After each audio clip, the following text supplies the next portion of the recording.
All right, folks. I am here with Alan, ready to go through another card at Dundalk. Alan, what a week last week. Friday, anyway, in particular. Yeah, hell of a week, Ryan. Nice to get a couple of winners on the board, and nice to get the big lad Dalvey over the lane. I built it up. Shane Foley gave him an absolute peach of a ride. I was looking forward to going up the 2 mile. I mentioned it when we spoke last week. I've looked at him in that stable, and he was barely fit to turn around in the stable. So that's it for me. He's entered in at 1.5 miles on Friday, I think, as well. I'd rather we the wee word with James maybe and stick to 2 mile, but let's see how it goes. But hopefully we'll get another couple of winners on the board on Wednesday. Assistant trainer Alan. Yeah, no, I had a decent enough week, chaos control, and I did tip off that reverse forecast with me, Shara, and Sister Lola, so I'm happy enough out about last week's. Speaking of Shane Foley, Alan, he is our special guest for this week. And look, we are doing this recording before we interview Shane, so we'll tip into Shane's bit right here, right now. Yeah, Shane, we're gonna start off.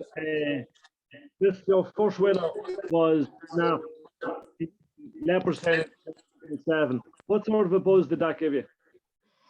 Sure, unreal.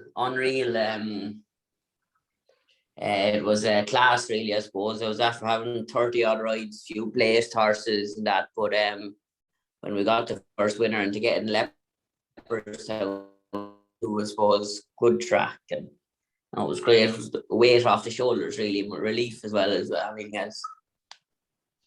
Yeah, and then moving on to the main names for later. You got your first Group 1 classic winner above Jet Setting.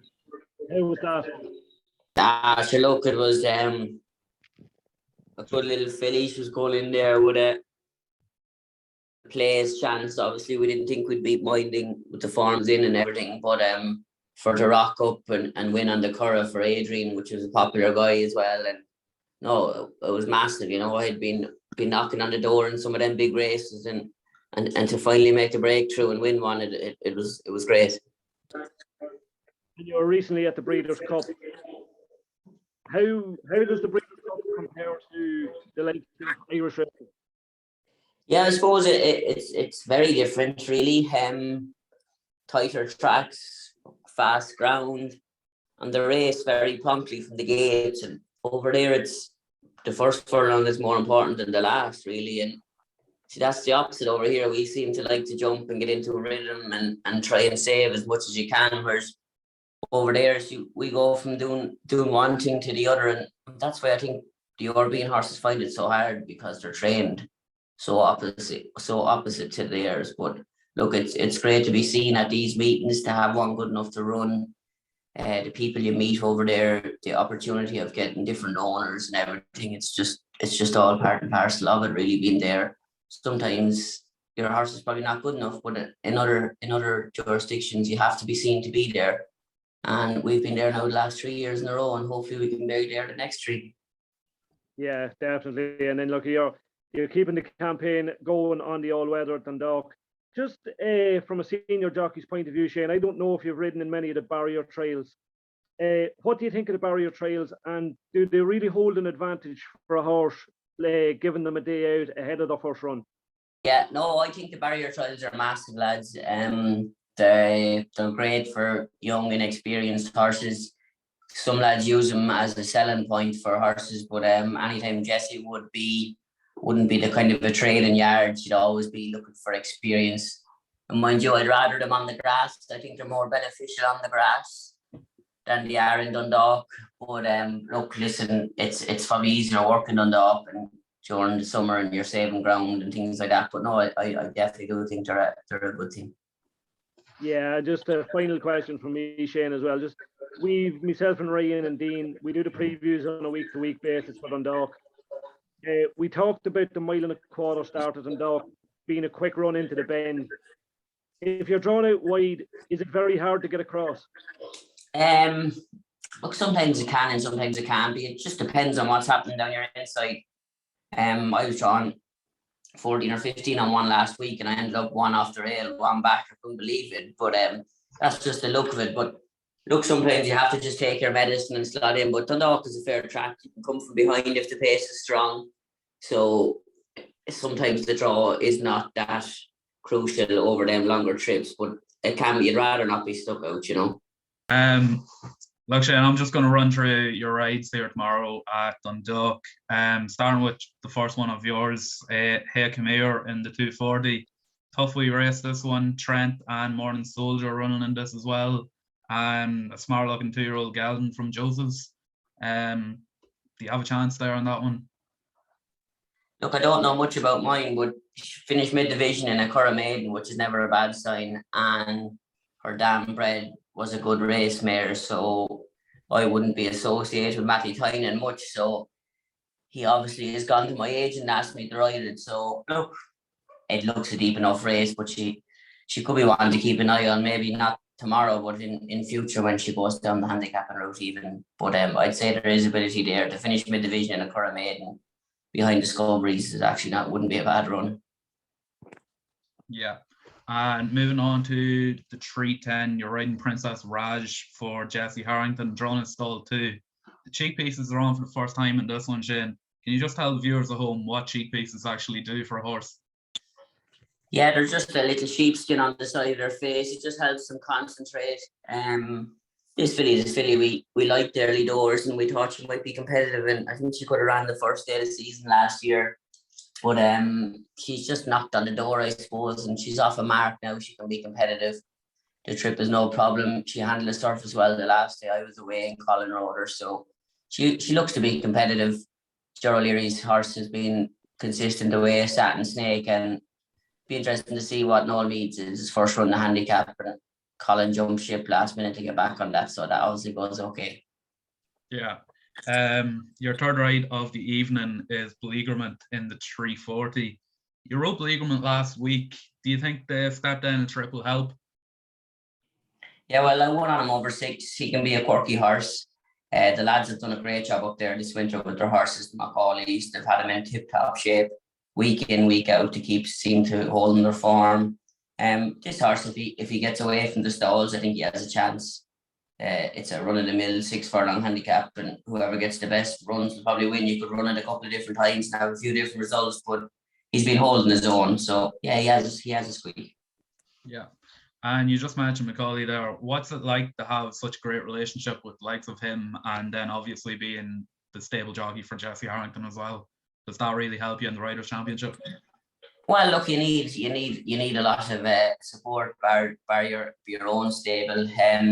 Obviously, Jesse has a lot of horses to run during the summer, so I'm probably not as free for the outside trainers. But as comes the winter, Jesse kind of keeps her stock for the grass, so it frees me up a bit. And I've been lucky for the lads and ridden a good bit for Gerald Leary and that. But no, look, it's important that you can get outside rides as well, you know. Yeah.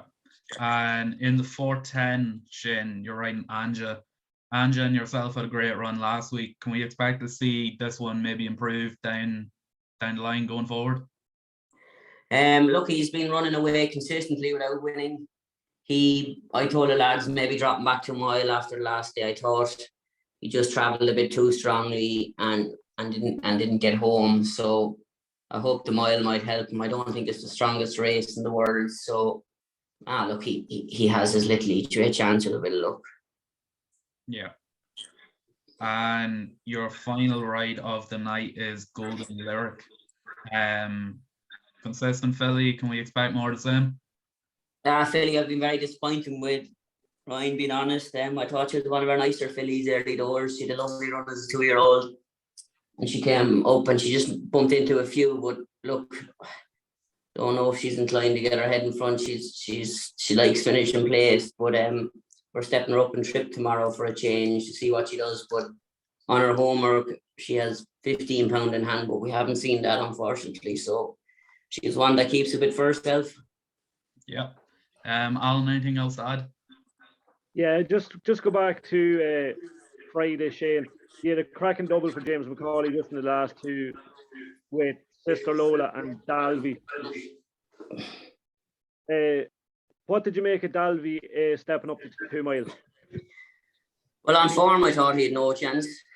Looking at He wasn't, you'd have thought he couldn't get a trip really, but we actually went very, very slow. We went a hack canter for 1.5 miles, and it turned into a bit of a sprint. And obviously Moyle had plenty of gears. He got me there well, and he won well at the line. But it's typical of a horses that are in form, a yard that's in form. The ones that are not showing much can still run well. And I'm a firm believer that when a yard is on form, that to roll in with them, you know what I mean, and try get on their horses. Even like you see Luke Comer's horses have come good and things like that. They've all been running well. But it's just horses for courses. When horses are healthy and well, it's best to be with them than against them. Yep. That is it then from us, Alan, then, is it?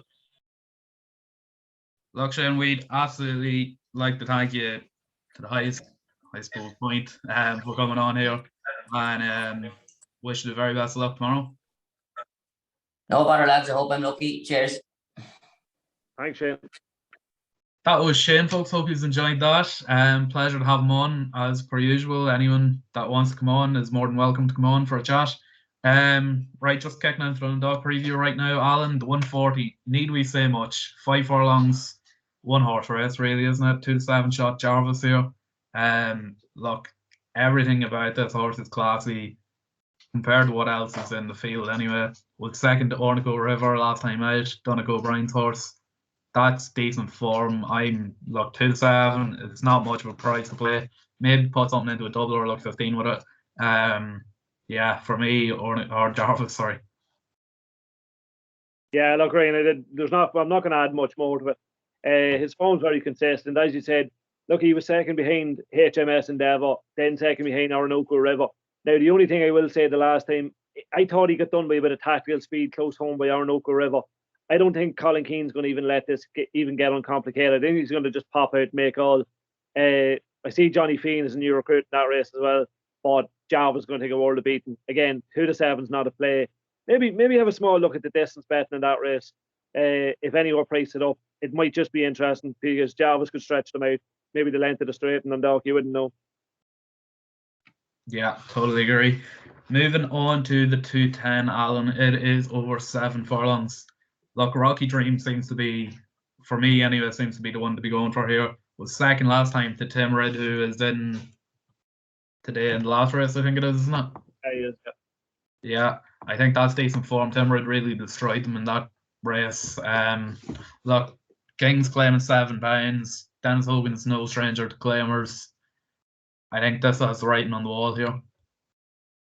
Yeah, Ryan, I totally agree again. Rocky Dreams for Dennis Hogan, Daniel King.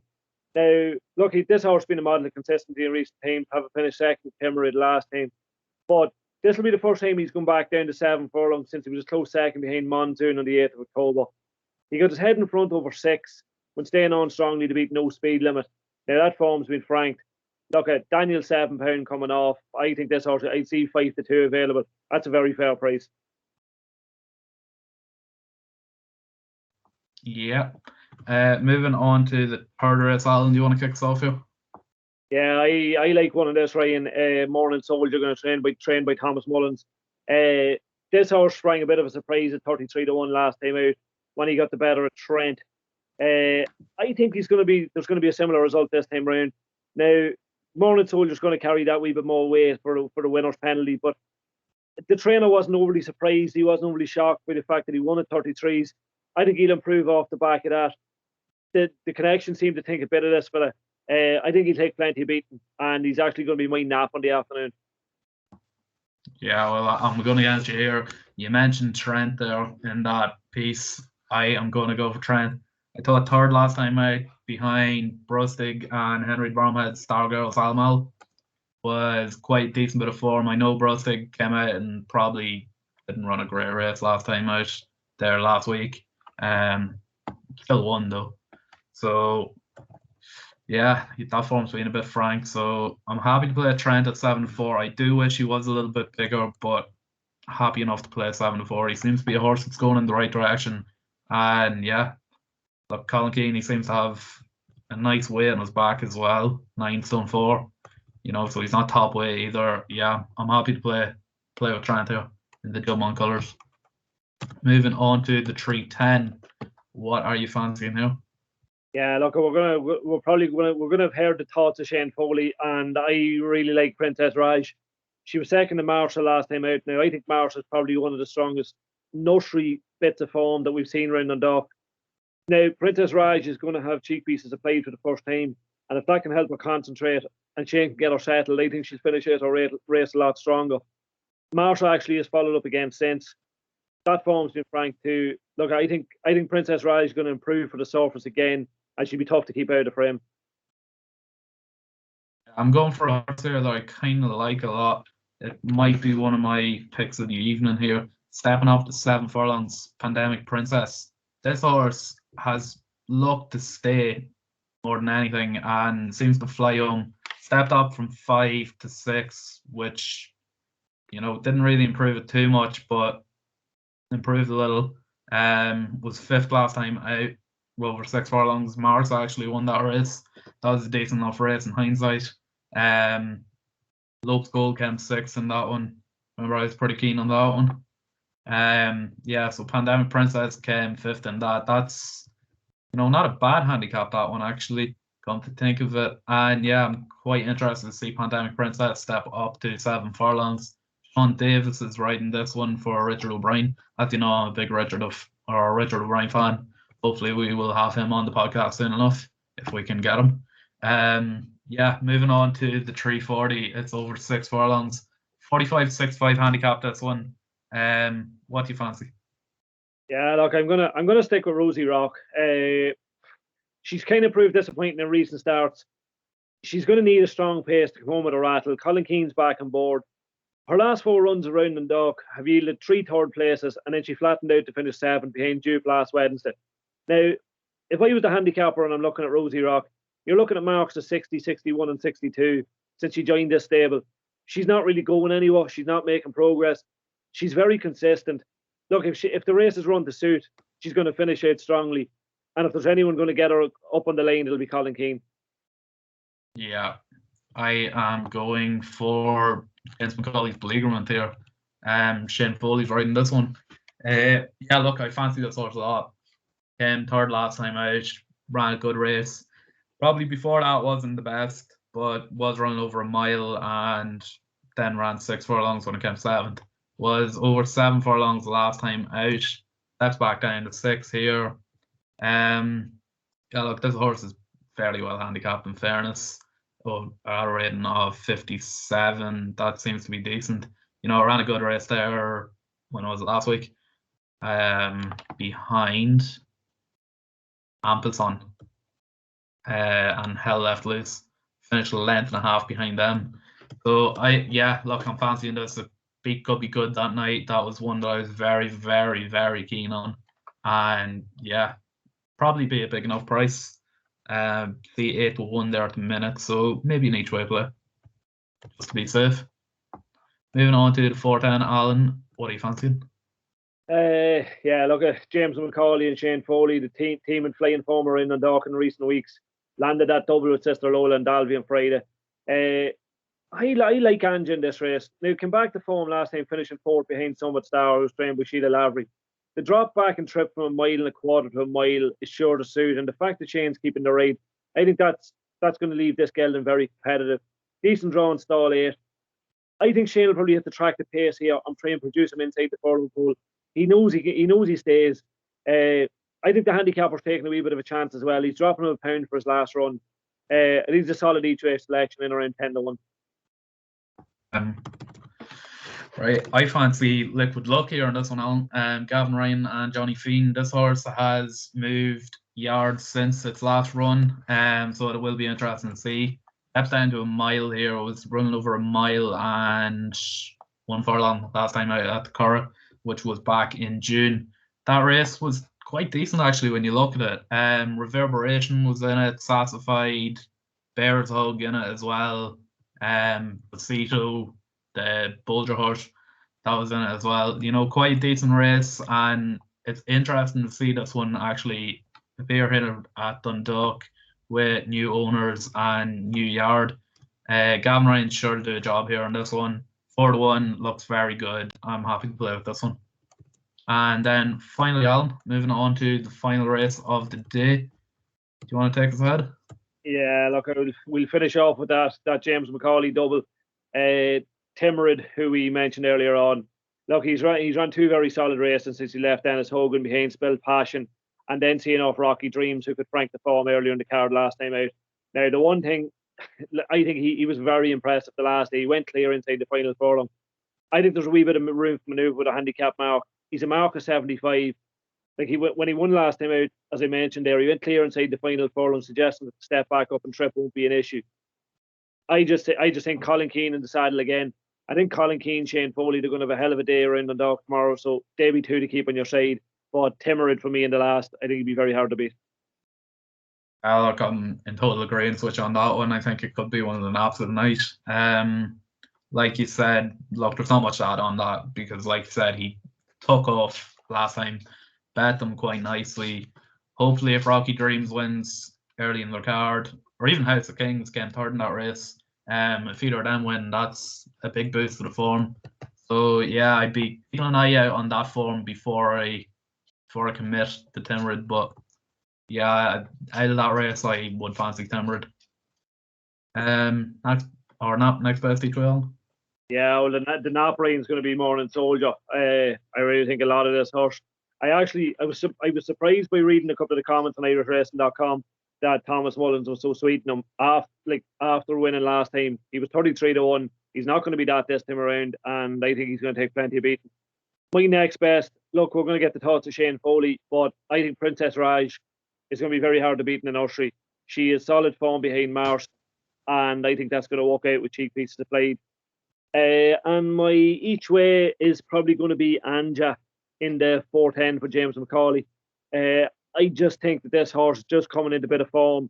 Fourth last time out. If he can prove off the back of that, definitely be in the frame. Yeah, I'm actually going to nap up Rocky Dreams in the 210, the claiming race. I think that one seems to be the pick of that race. House Kings probably will give it a good challenge, but other than that, I can't see anything coming close to it. Next best, I'm going to go for Trent in the 240. I think Trent's a really smart horse, seems to be improving all the time, and one that I'm definitely keen on seeing progress. And finally, for me, I am going to tip up Beleaguerment each way, Shane Foley and James McCauley. 8-1 just seems too big for that horse, and look, I'm happy to put out that. It's a fairly weak race, nothing major in it, probably a very even race, but Beleaguerment might just take off. Yep. Anything else to add on? Good weekend at Fairyhouse? Yeah, good weekend at Fairyhouse. Nice to see Honeysuckle make it 3 in a row in the Hatton's Grace. Just one horse for the tracker if anybody's following. I thought the Willie Mullins trained Stones and Roses in the 3 mile 5 race ran a very encouraging race. Finished fourth, hadn't run for a year. The market wasn't really forward on the day. Had opened up 7-8-1, drifted out to 12s. It's ones just to keep an eye on. Look, a Honeysuckle is going to be very hard to beat in the Champion Hurdle. Is there anything else to take out of that day? I don't know. Gabanaco, unlucky. Probably, if he hadn't make 2 bad errors, probably would have won. My mate Mozzie in the Royal Bond against Statuaire. Statuaire came home with a hell of a rattle. Don't know if there's much more to take out of it. I think we're going to see plenty. I was very impressed with John Bon Ryan at Newbury the other day. You were impressed as well. Jumped to the head of the Supreme Market. Now look, that's going to all shake up. We're talking all weather. We're moving on to the jumps. It's getting that winter months. The winter months are coming in. But look, that's about it on my side of it. Anyway, don't know what impressed you over the weekend, Ryan. Yeah, I was actually impressed with Beacon Edge. How Beacon Edge rocked up past Gabanaco and Fury Road. That one was quite impressive. Smoking Gun was pretty impressive as well. That actually fell first fence in Tri-Town. So, they probably did fancy it for the Tri-Town, and then to go on and win that there on Sunday was just probably the icing on the cake for them to get their win. Sorry, Ryan. Other than that, obviously, Honeysuckle. Huh? Just one other thing there on Smoking Gun. I just read the comments just after that race, and I remember Gordon Elliott saying Grand National Trail, Irish Grand National Trail, Irish Grand National, English Grand National. They're looking at something like that, and I'm nearly sure the share's still available in that horse. So, just if any of the followers are looking for a fun horse, get on to Mr. Elliott. He might be able to help you out with a good one there. Yeah, that's definitely going to be a fun one. Just one for Friday, actually, Alan. Running in the 12:55 at Exeter. A horse called Might Eye. This won the same first hurdle race as Mediate did last year, before it ran at Cheltenham, or before it went on and won the Tolworth and all that. Yeah, I think it's one to be really keeping an eye on.